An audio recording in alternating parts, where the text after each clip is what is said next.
Chapter 8. The comparison between Buddhist and non-Buddhist teachings. Quote, Buddhism is superior to non-Buddhist teachings, unquote. Naige Sotai, the first level of the five-fold comparison. Nichiren Daishonin established the principle of the five guides for propagation in order to judge the validity of various teachings. These five guides consist of the teaching, the capacity, the time, the country, and the phase of propagation. The first guide is judging the teaching. Utilizing the process of comparison, the specific doctrine of a religion can be examined in terms of its validity. Within the process of judging the teaching, there is a five-level comparison starting from the shallow and progressing to the deep.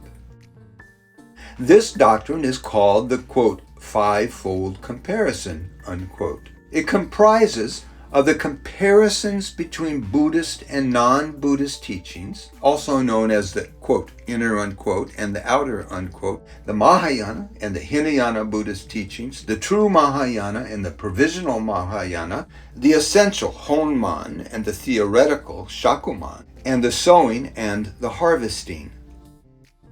Relatively, the doctrines of these teachings are clarified in regards to their provisional and true nature, as well as the comparative profundity of their doctrines. The original doctrine taught by the Daishonin, the five-fold comparison, is expounded in the, quote, opening of the eyes, unquote, in addition to other goshos, thereby emphasizing its importance. The first level of the five-fold comparison is the relative judgment of the Buddhist and non-Buddhist teachings, which are also referred to as the, quote, inner way, unquote, and the outer way, unquote. The inner way refers to Buddhism, and the outer way refers to teachings other than Buddhism, such as Brahmanism, Christianity, Islam, Confucianism, and so forth. This principle contrasts and compares Buddhism specifically with other religious doctrines. Three types of non-Buddhist teachings. The Daishonin stated in his, quote, outline of the lifelong sacred teachings, unquote, Ichidai Shogyo Tai. There are three types of the outer way, non-Buddhist teachings. Gosho, page 97. 26th High Priest Nichiren Shonin discussed the non-Buddhist teaching in his, quote, commentary on the opening of the eyes, unquote, Kaimoku Shoguki. The three types of non-Buddhist teachings consist of the following. The first type is represented by the non-Buddhist teachings that are outside the realm of Buddhism. The doctrines of the six non-Buddhist teachers are associated with this form of the outer way. The second type is signified by the non-Buddhist teachings of those who are related to Buddhism but function to denounce it. The third type refers to the non-Buddhist teachings that are doctrinally associated with Buddhism. They are upheld by those who study the doctrines of Buddhism but promote evil perspectives about them. Reikizen, page 5189. As explained above, the first type of non-Buddhist teachings are the religions other than Buddhism. In the Daishonin's goshos, Confucianism or Brahmanism are sometimes referred to as the first type of the outer way. Christianity, Islam, and Judaism are also included in this category. I may add, nowadays in the US, Europe, Asia, all over the world, people are coming up with their own ideas of religion, saying it's my religion, and plagiarizing Buddhism. You see all kinds of postings on Instagram, Facebook, all kinds of social media where people are trying to use their own belief and ideas and plagiarize Buddhism and promote themselves as some type of guru or master, mindfulness, so on and so forth. The second type is called the Buddhism-related outer way, unquote. It includes non-Buddhist groups who appropriate the teachings of Buddhism into their own religious doctrines, thereby appearing to be a Buddhist denomination. New religions in present-day Japan, such as Reiyukai, Rishoshokai, Shinyo-en, Angonshu, and so forth, are included in this category. The third type is called the, quote, Buddhism learned outer way, unquote. It includes those groups who deviated from the correct teachings of Buddhism and have fundamentally reverted to non-Buddhist views. The non-Buddhist teachings indicated in the Gosho. In China, teachings by Confucius, Meneses, and Lao Tzu are broadly embraced and revered. In his, quote, opening of the eyes, unquote, the Daishonin stated with regard to these outer ways. To sum it up, their ultimate doctrines are limited to the three profundities. The first is the profundity of being, established by the Duke of Chao and others. The second is the profundity of non-being, expounded by Lao Tzu and others. The third is the profundity of both being and non-being, asserted by Shang-Tzu, Gosho, page 524. The mystery of being expounds that everything is fundamentally composed of one energy called the, quote, original energy, unquote, and it's divided into two dimensions, heaven and earth. Furthermore, it appears as the two aspects of dark and bright, yin and yang. The original energy is credited for the creation of everything in nature. The mystery of non-being expounds that all phenomena spring from non-being and ultimately return to non-being.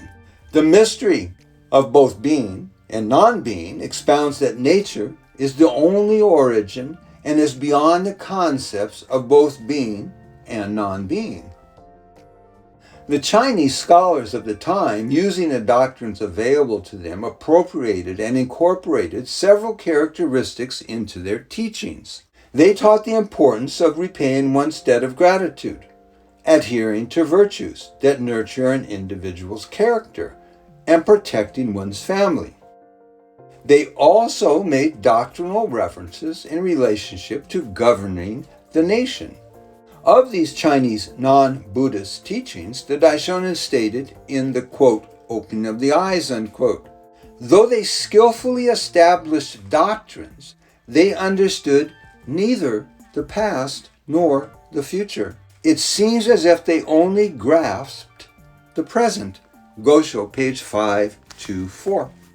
The Daishonin also stated in the same Gosho, since they do not know the past and the future, they are unable to help their parents, sovereign, and masters in terms of future existences. They are therefore unable to repay their debts of gratitude. Gosho, page 526. The teachings of Confucius, Lao Tzu, and Chuang-Tzu do not expound the causality of the three existences. They are narrowly confined in present existence alone. Brahmanism in India. With regard to the Brahmanism in India, the Daishonin pointed out in the, quote, opening of the eyes, unquote, as follows. The second of the outer way teachings are those of India. The teaching of Brahmanism has the two deities, Shiva with 3 eyes and 8 arms, and Vishnu. They are held as heaven-honored sovereign and are considered as the compassionate mother and loving father of all living beings. Gosho, page 525.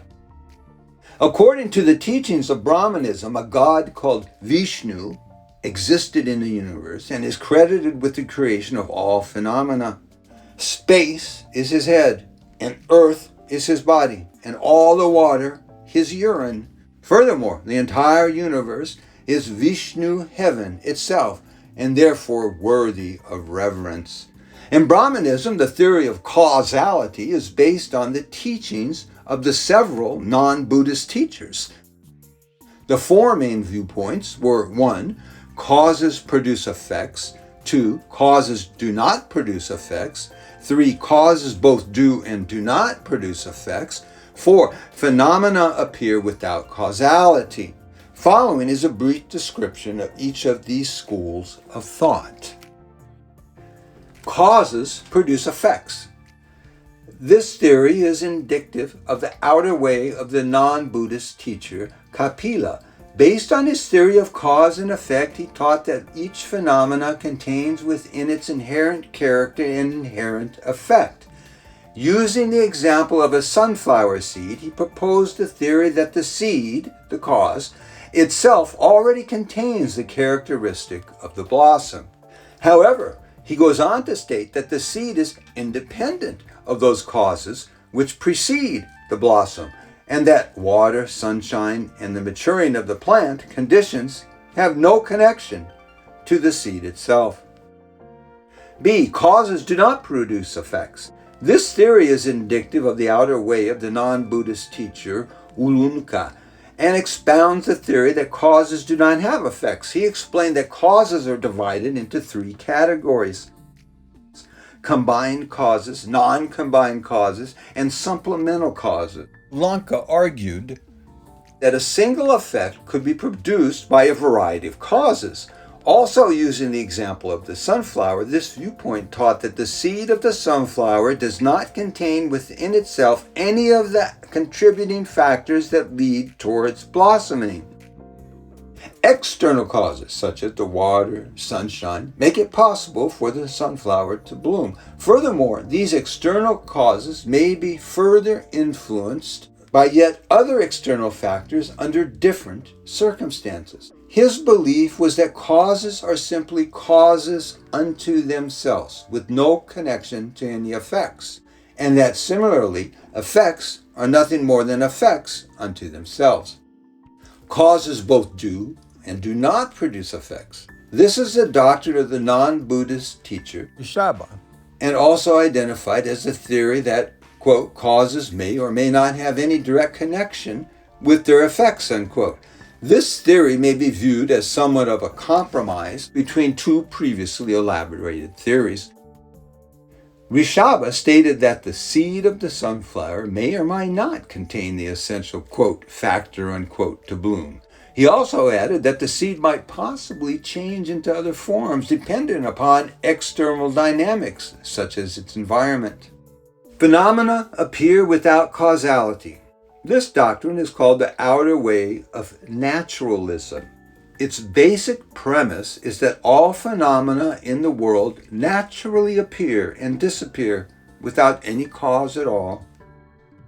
In Buddhism, a single cause, in, will produce a single effect, ka, through the indispensable help of relations or conditions, en. Inherent within the seed of the sunflower is the characteristic of blooming, the inherent cause.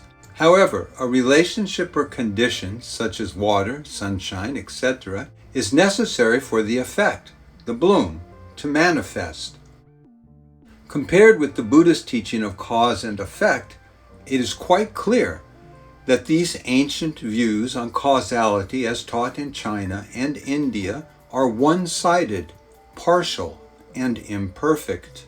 Brahmanism is still practiced in some parts of contemporary Indian society. Brahmanism encourages the use of ascetic practices such as fasting for a period of time or other more physically severe actions in order to attain one's enlightenment. The practice of asceticism is taught in the Rig Veda, a sacred scripture of Brahmanism. The Rig Veda contains the principle of the inherent oneness of Brahman and Atman. The term Brahman signifies the fundamental principle of the universe, while Atman signifies the origin of the individual human being. The human body is considered defiled, while the human spirit is believed pure. The practitioner subjects oneself to extreme conditions in order to separate the pure spirit from the defiled body. As a result of such severe ascetic practices, it is believed the practitioner can then transcend the state of Atman and evolve to that of Brahman.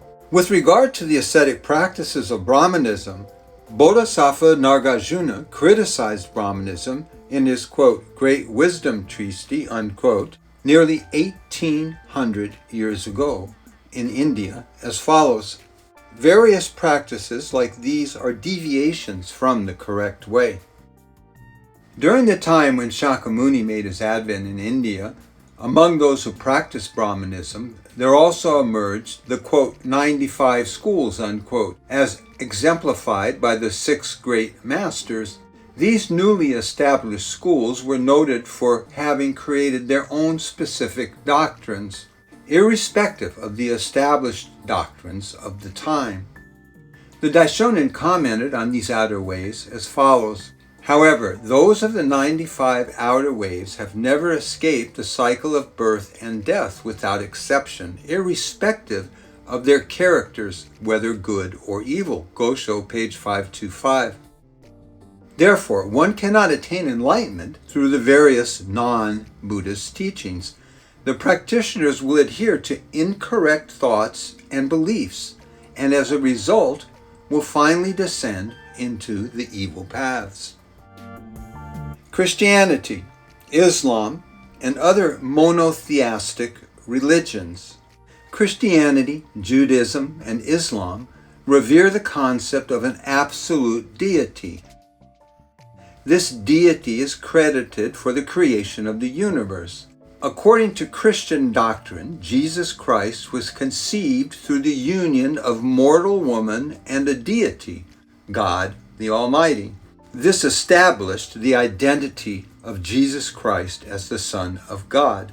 He is believed to have been sent by God to lead humanity to salvation. From the perspective of both Buddhism and common logic, these, quote, miraculous, unquote, events as described in Christian doctrine appear to be unreasonable and void of any scientific analysis or verification.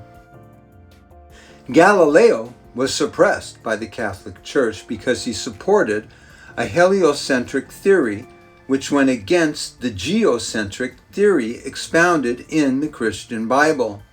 Condemned as a heretic, he was consequently imprisoned.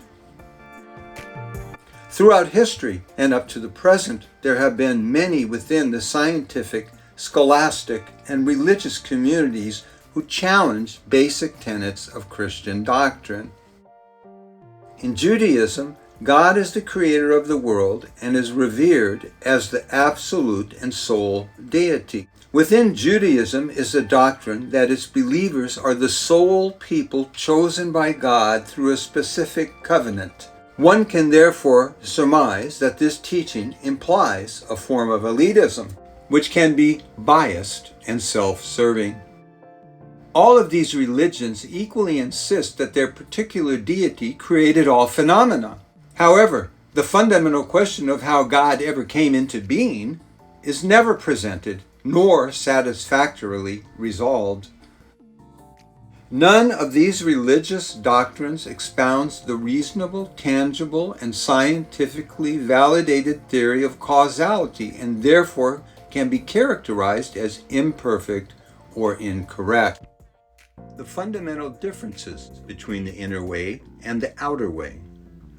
The Aegon Sutras teach that there are three basic characteristics common to teachings other than Buddhism. They are A, the theory of fatalism, B, the belief in the existence of a deity, and C, the belief in the absence of causality. A, fatalism. This is the belief that the destiny of humans, such as happiness or unhappiness, is fixed. The predetermined destiny or fate cannot be altered or compromised. B, the existence of a deity. This is the belief that all entities and their manifestations are created by an absolute God. A significant component of this theory is that all experiences that everyone goes through are also the, quote, will of God, unquote. The believer is therefore subject to powers beyond his or her control or influence. C, the absence of causality. This theory does not recognize the law of cause and effect and further argues that there is no causality presently working, nor will there be in the future.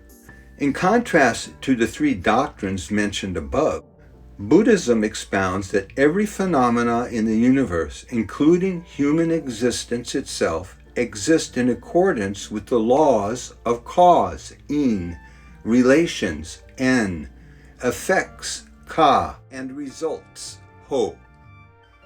As the Daishonin indicated in his Gosho, quote, the opening of the eyes, unquote, Buddhism is a teaching in which the essence of all life is correctly expounded. He quotes from the Shinjikan Sutra as follows: if you would like to know the causes in the past, observe the effects at present. If you would like to know the effects in the future, observe the causes at present. Gosho, page 571. The positive and negative effects in the present can be traced back to their origins, which are the causes made in the past. Future effects can be determined by our present behavior, causes. Therefore, when we are undergoing difficulties due to our present circumstances, we must remember that they are due to causes, karma, created in past existences. I'm going to interject at this point. When we say existences, we mean all causes from the past lifetimes and in the present lifetime. For example, hereditary traits, genetic traits, are causes that were made by our previous relatives. More importantly, it is possible for us to change the potential future effects through changing our karma. That is, by upholding the correct law.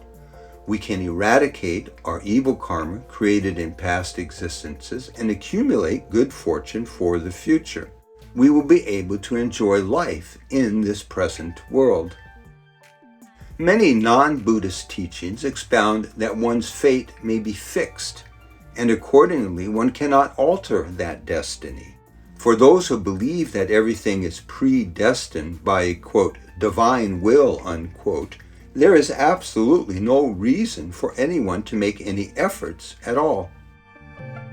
This is but one illustration of the inferiority of the outer way to that of true Buddhism.